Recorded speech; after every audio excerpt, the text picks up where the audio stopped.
Shalom, selamat pagi Bapak Ibu Saudara sekalian. Selamat kita bertemu kembali dalam program Renungan SOS. Puji Tuhan. Baik, sebelum kita mulaikan renungan kita satu di dalam doa. Bapa di surga, Bapa yang kami sembah dalam nama Yesus. Terima kasih Tuhan, pagi yang indah kami boleh berada kembali di hadirat-Mu. Ini sebuah karena anugerah-Mu Tuhan.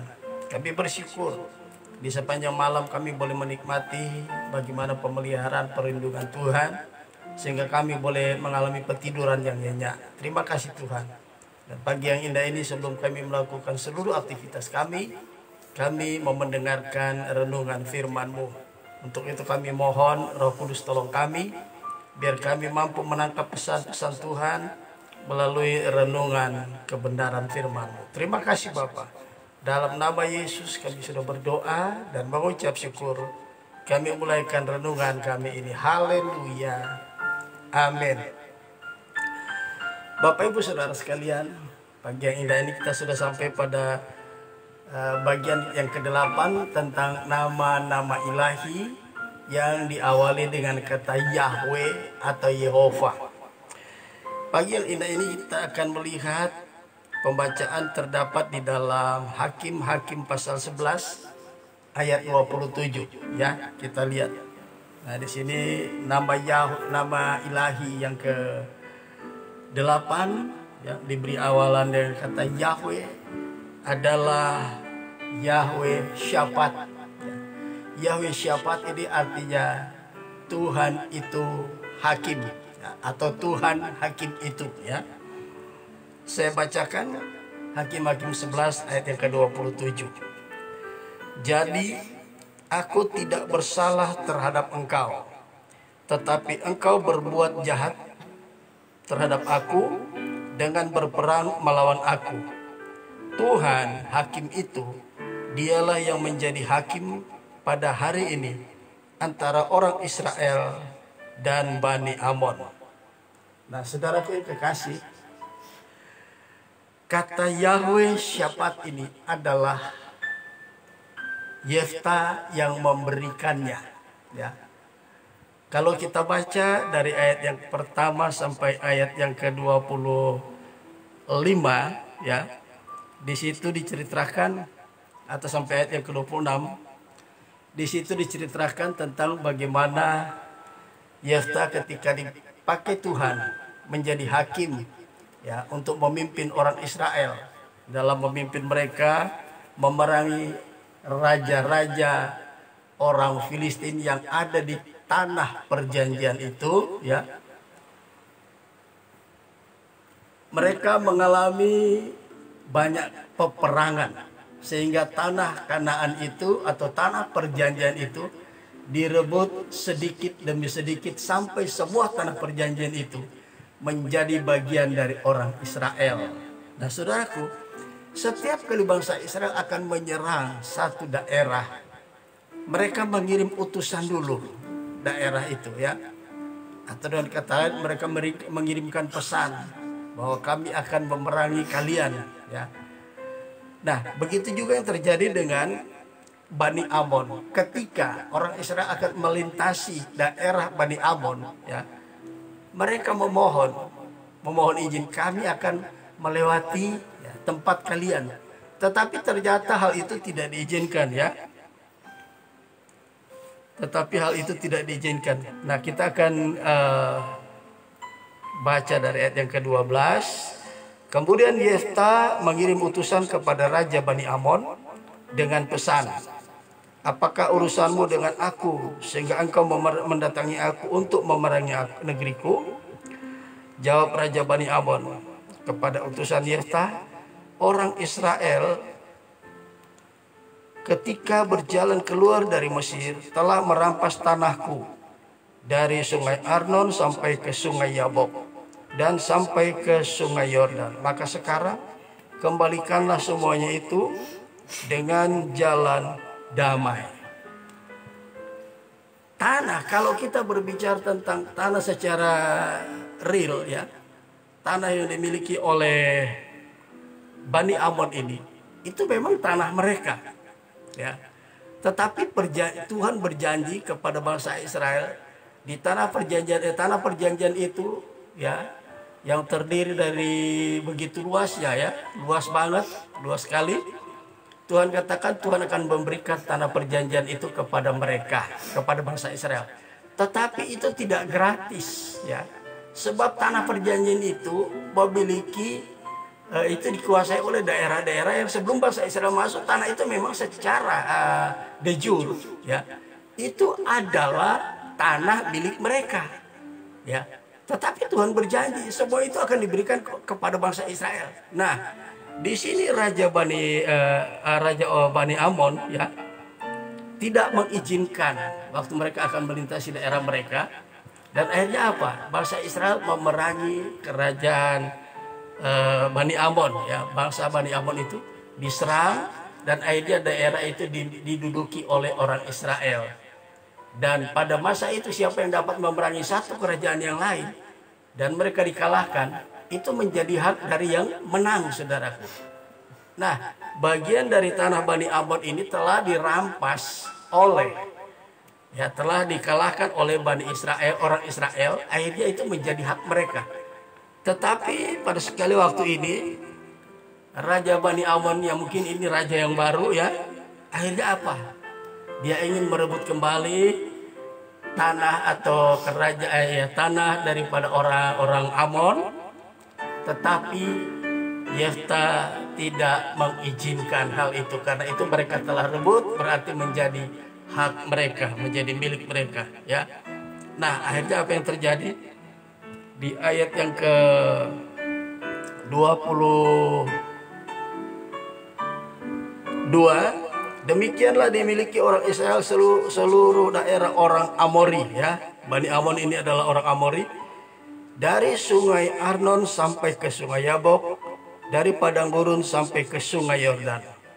Maka sekarang Tuhan Allah Israel telah merebut milik orang Amori bagi orang Israel umatnya. Apakah engkau hendak memiliki pula tanah mereka itu? Ya, ini jawaban daripada Yefta. Bukankah engkau memiliki apa yang diberi oleh Kamos Allahmu? Demikianlah kami memiliki segala yang direbut bagi kami oleh Tuhan Allah kami. Lagi pula, apakah engkau lebih baik daripada Balak bin Sipor, Raja Moab? Pernahkah ia menuntut hak orang Israel? Atau pernahkah ia berperang melawan mereka?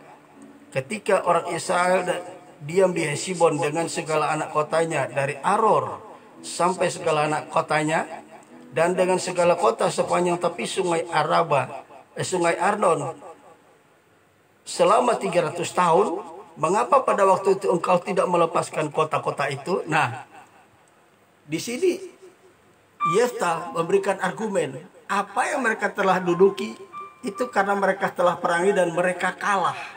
Mengapa selama 300 tahun ini engkau tidak mengambil kembali atau merampas kembali? Ya, bangsa Israel tetap berpegang kepada perjanjian Tuhan. Tanah perjanjian itu akan diberikan kepada bangsa Israel. Secara de jure tanah itu memang milik mereka. Sebelum bangsa Israel ada, tanah perjanjian itu sudah diduduki oleh 7 bangsa, ya. Salah satu dia adalah bangsa Amori, ya. Nah, ini saudaraku menggambarkan apapun yang kita miliki selama ini ada seringkali dirampas, direbut oleh orang lain. Padahal itu hak kita, milik kita. Tetapi saudaraku, kalau kita, apa yang sudah kita miliki, hak kita dirampas orang, percayalah bahwa itu akan Tuhan akan kembalikan kembali, ya. Itu akan menjadi milik kita kembali.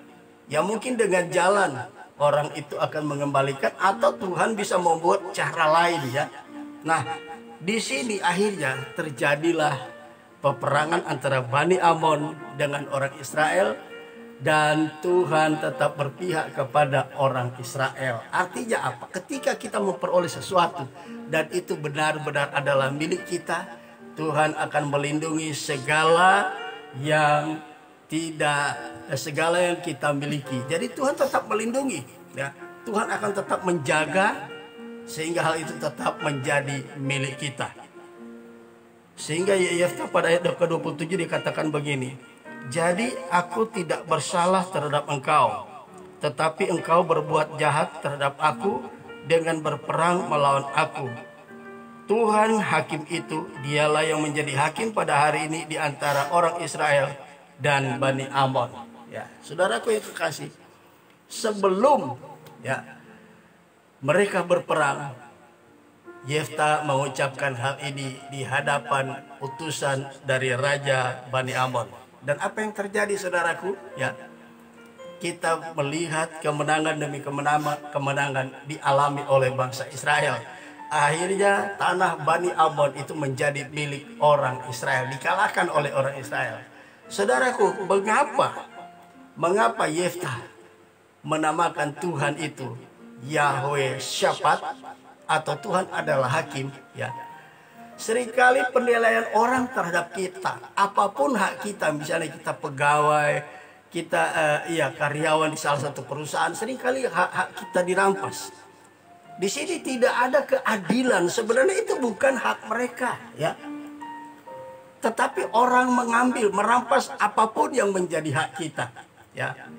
Nah, ini terjadi ketidakadilan. Nah, jadi bangsa Israel katakan, orang Israel katakan, Yefta katakan kepada Raja Bani Amon melalui utusannya, kami tidak berlaku tidak adil. Sebab sebelum kami melewati daerah ini, kami sudah mohon izin, tetapi tidak diizinkan. Akhirnya mereka perangi. Nah, saudara, setiap hak-hak kita seringkali tanpa kita sadari, apapun profesi kita, hak kita suka mau dicurangi, hak kita suka mau diambil orang, suka mau dirampas orang. Tetapi Tuhan selalu melindungi apa yang menjadi hak kita, ya. Orang mungkin berkata kita tidak adil, tetapi Tuhan itu adil.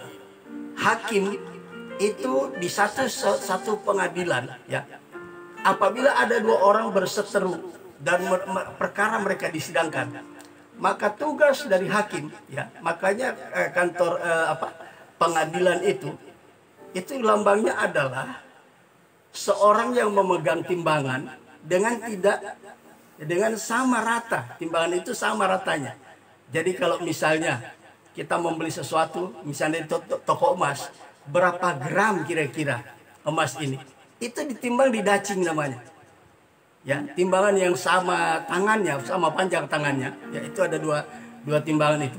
Di satu ditaruh batu pemberat, di sini ditaruh emas. Mau ditimbang berapa berat emas ini, ditaruh di situ. Di atas timbangan itu namanya dacing, ya. Apa tujuannya? Ditaruh di timbangan itu supaya sama beratnya. Kita tahu di mana yang berat, yang sama beratnya. Artinya seorang hakim itu jika ingin memutuskan satu perkara tidak berat sebelah, ya. Jadi bangsa Israel merebut tanah Bani Amon itu bukan tanpa alasan, ya.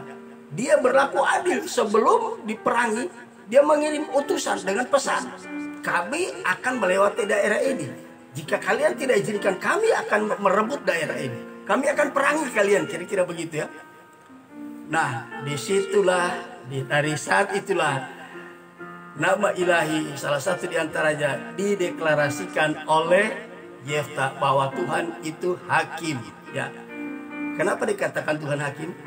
Dia tidak berlaku curang untuk mendapatkan tanah ini, ya. Dia melalui peperangan. Apapun usaha kita, ya, yang kita bangun selama ini, yang coba-coba mau dirampas orang, ya. Ingat, itu sudah menjadi hak kita. Tuhan sudah berikan kepada kita. Tidak mungkin akan beralih tangan kalau Tuhan tidak izinkan. Dan kita mendapatkan segala sesuatu itu harus benar-benar dengan usaha kita, ya. Apapun usaha kita, kalau kita sudah peroleh, ketika orang akan coba merampas, Tuhan akan beracara. Saudaraku, demikian juga mungkin kita tidak diperlakukan dengan baik dan benar. Tuhan itu hakim. Dia yang tahu di mana yang salah, di mana yang tidak salah. Nah, puji Tuhan, saya percaya, ya, inilah makna dari Yahweh Syapat, Tuhan hakim itu, ya. Jadi kita tidak perlu khawatir dengan keimanan kita kepada Tuhan, pengiringan kepada Tuhan. Diperlakukan bagaimanapun kita, Tuhan itu yang maha adil. Dia akan memperlakukan kita sebagaimana yang Dia inginkan. Puji Tuhan, moga kiranya nama Yahweh Syabat ini dapat dipahami bahwa Tuhan kita adalah hakim yang adil. Ya, itu sebabnya kita tidak perlu khawatir, tidak perlu ragu ketika kita menghadapi masalah apapun. Tuhan tetap berpihak di pihak kita, berpihak kepada orang yang benar. Puji Tuhan. Sebelum kita akhiri renungan ini, kita dengarkan dulu satu pujian bagi Tuhan.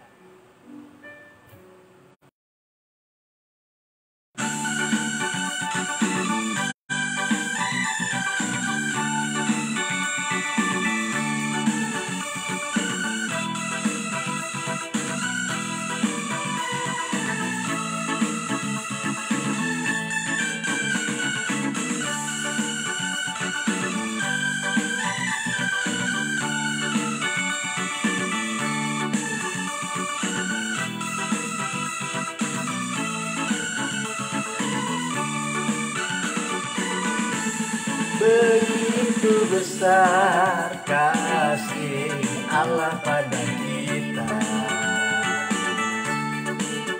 Berkatilah anak cucu kita di mana-mana.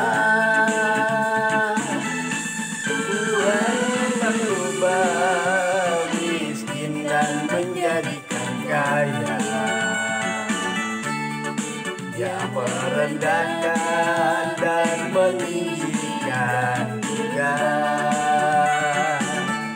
Berbahagialah bagi orang yang percaya. Anak cucunya pasti tidak akan meminta-minta, karena Allah mengenapi firman-Nya. Tiada yang mustahil bagi orang percaya. Saudaraku, salah satu nama daripada Tuhan kita adalah Yahweh Syabat. Tuhan adalah hakim kita. Tuhan itu hakim ya. Nah, kalau Tuhan kita itu hakim, apapun persoalan kita, masalah kita, Tuhan selalu berada di pihak kita ya. Sebab di Roma 8 Paulus berkata, jika Tuhan di pihak kita, siapakah lawan kita? Haleluya. Begitu besar kasih Allah pada kita. Berkatilah anak cucu kita di mana-mana. Tuhan mengubah miskin dan menjadikan kaya. Dia merendahkan dan meninggikan juga. Berbahagialah bagi orang yang percaya. Anak cucunya pasti tidak akan meminta-minta, karena Allah menggenapi firman-Nya. Tiada yang mustahil bagi orang percaya. Berbahagialah bagi orang yang percaya. Anak cucunya pasti tidak akan meminta-minta, karena Allah menggenapi firman-Nya. Tiada yang mustahil bagi orang percaya. Tiada yang mustahil bagi orang percaya. Haleluya, puji Tuhan. Tuhan Yesus memberkati. Kita satu di dalam doa. Bapa di surga, Bapa yang kami sembah dalam nama Yesus. Terima kasih Tuhan, ketika selesai kami mendengarkan renungan firman-Mu, kami mengucap syukur. Kami ternyata memiliki Tuhan adalah hakim bagi hidup kami. Hal ini memberikan kami kekuatan Tuhan. Seringkali kami memiliki masalah-masalah dalam hidup kami. Kami dipersalahkan dan lain sebagainya. Tapi kami percaya ketika Tuhan ada di pihak kami. Kami percaya apapun hak-hak kami, apapun masalah kami, hakim yang adil akan memberikan keputusan, hakim yang adil akan membela kami. Terima kasih Tuhan. Terima kasih di dalam berkat nama Tuhan Yesus. Kami percaya ini menjadi kekuatan iman di dalam pengiringan kami kepada Tuhan. Kami tidak perlu merasa takut, tidak perlu merasa bersalah, sebab Tuhan hakim yang adil telah menolong kami. Terima kasih di dalam berkat nama Tuhan Yesus. Kami sudah berdoa dan mengucap syukur kepadamu. Haleluya. Amin. Puji Tuhan. Tuhan Yesus memberkati. Sampai kita bertemu besok kembali dengan nama-nama ilahi yang lain. Tuhan memberkati. Shalom.